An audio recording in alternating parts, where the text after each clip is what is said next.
ನಮಸ್ಕಾರ ರೀ ಹುಬ್ಬಳ್ಳಿ ಧಾರವಾಡ ಮಂದಿಗೆ. ನೋಡಿರಿ, ಇದು ಎಲೆಕ್ಟ್ರಿಕಲ್ ಟಿ ವಿ ಎಸ್ ಗಾಡಿ ಯಾವ ರೀತಿ ಮಡಗಡೆ ಕಟ್ಟಾಗೈತೆ ಅನ್ನೋದು ಹಿಂದಿಂದ. ಇದು ಪ್ರತಿಯೊಂದು ಗಾಡಿನೂ ಇದು ಪ್ರಾಬ್ಲಮ್ ಐತೆ. ಈ ಗಾಡಿದು ನಾವು ಫೈಬರ್ ರಿವರ್ಕ್ ಮಾಡಿಕೊಡ್ತೀವಿ. ನೋಡೋಣ ಯಾವ ರೀತಿ ಕಟ್ಟಾಗೈತೆ ಅನ್ನೋದು ತೋರಿಸ್ತೀನಿ ನಿಮಗೆ ಒಂದು ಸರಿ. ನೋಡಿರಿ, ಇದು ಈ ರೀತಿ ಲಾಕ್ ಕಟ್ಟಾಗಿರ್ತೈತೆ.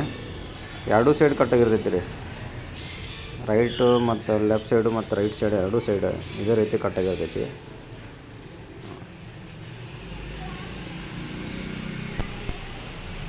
ಇದನ್ನ ನಾವು ಹಿಂಗೆ ರಿವರ್ಕ್ ಮಾಡಿಕೊಡ್ತೀವಿ. ಇದನ್ನ ಎಲೆಕ್ಟ್ರಿಕಲ್ದು ನೋಡಿರಿ, ಎರಡು ಗಾಡಿದು ಬಂದಿದ್ದು ನಮ್ಮ ಹತ್ರ, ಎರಡೂ ಮಾಡಿಕೊಡ್ತೀವಿ. ಡೈಲಿ ಒಂದು 4-5 ಗಾಡಿ ಬರ್ತಾವೆ ನಮ್ಮ ಕಡೆ. ನಾವು ಇನ್ನೆಲ್ಲ ರಿವರ್ಕ್ ಮಾಡಿಕೊಡ್ತೀವಿ. ನಿಮ್ಮದು ಗಾಡಿದು ಏನಾದರೂ ಈ ರೀತಿ ಪ್ರಾಬ್ಲಮ್ ಇತ್ತಂದರೆ VK ಫೈಬರ್ಸಿಗೆ ಒಂದು ಸರಿ ಶಾಪಿಗೆ ವಿಸಿಟ್ ಮಾಡಿರಿ. ನಿಮ್ಮ ಗಾಡಿದೆಲ್ಲ ನಾವು ಫೈಬರ್ ಪಾರ್ಟ್ಸ್ ಏನೂ ರಿವರ್ಕ್ ಇದ್ದರೂ ನಾವು ಮಾಡಿಕೊಡ್ತೀವಿ. ಧನ್ಯವಾದಗಳು.